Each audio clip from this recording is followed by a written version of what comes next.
Bonsoir, alors Ecritech 10 s'achève. Derrière nous, en fait, les meubles sont en train de se plier. Donc on va faire une petite conclusion et puis ça sera l'occasion de parler d'une collaboration entre l'Académie et Canopée sur Nice, parce que c'est quand même une belle aventure, non? Par qui on commence?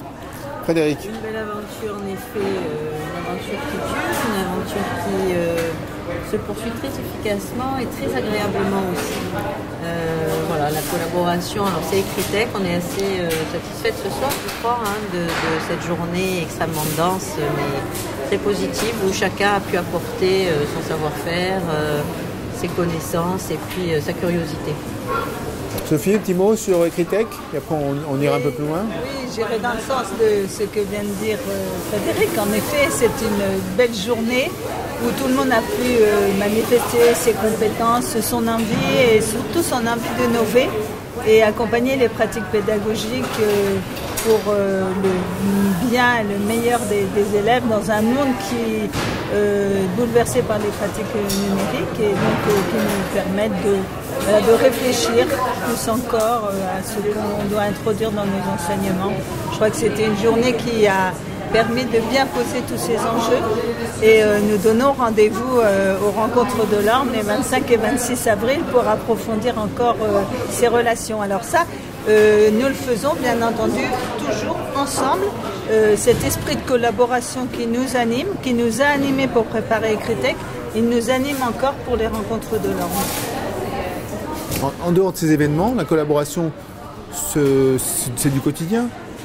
Alors pour nous, dans l'académie, oui, c'est du quotidien, effectivement. Je crois qu'on travaille main dans la main avec Canopée et l'innovation de l'année en cours, donc qui avait été prévue l'année dernière, c'est que dans notre plan académique de formation, puisque je suis responsable académique de la formation, j'ai souhaité que l'offre de formation de Canopée figure au plan et donc au même titre que des formations qui se font par nos formateurs dans notre académie. Donc on est la première académie en France à avoir dans le plan académique de formation l'offre Canopée. Alors on réfléchit ensemble par exemple pour Ecritech et puis on agit ensemble au quotidien dans le cadre de la formation des enseignants, c'est ça?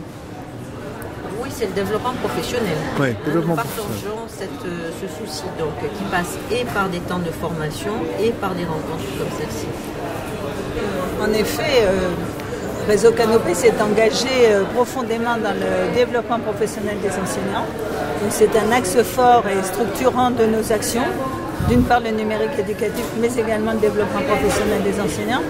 Et dans la droite ligne de ce qu'a dit le ministre lors des assises de la formation continue, c'est-à-dire travailler en transversal, travailler en horizontal, écouter les attentes des enseignants pour les faire remonter.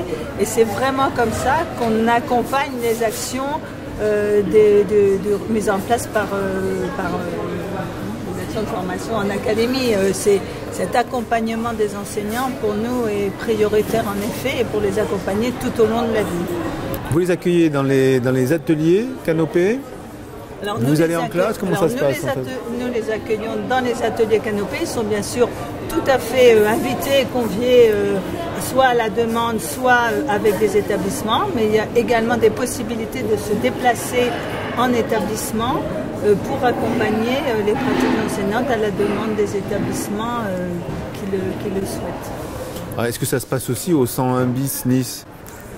Au 110 business, oui, et puis ça se passera aussi à l'atelier, dans des événements un peu plus larges. Mais je voulais dire que par ailleurs, sur l'accompagnement du développement professionnel, le CARDI, donc l'Académie de Nice, mais côté CARDI est très engagé aussi. Et par exemple, en tant que CARDI, nous accompagnons des projets qui sont des projets co-construits entre les équipes de terrain et les ateliers. Et cet accompagnement-là, cette réflexivité aussi sur ces coopérations et sur ces actions de coopération en établissement, nous les accompagnons. Donc là, c'est du développement professionnel qui va jusqu'au bout et qui parfois est accompagné de manière ou en différents temps, par différents regards. Et je crois que là-dessus, on n'a aucun souci et c'est vraiment en toute et transparence et confiance qu'on travaille ensemble. C'est le cas dans toutes les académies? Je ne connais pas les autres académies. Je ne me prononcerai pas sur ce qui se passe dans toutes les académies, mais c'est vraiment un esprit qui anime le réseau. L'ensemble de mes collègues directeurs territoriaux travaillent dans cet esprit. en coopération étroite avec les rectorats, avec les académies, et pour le bien-être des enseignants, oui, ça c'est certain, et pour le bien des élèves, c'est certain. Bien. Vous avez l'air fatigué quand même parce que c'est une rude journée. Je vais vous laisser, je vous abandonne. Merci beaucoup. Merci.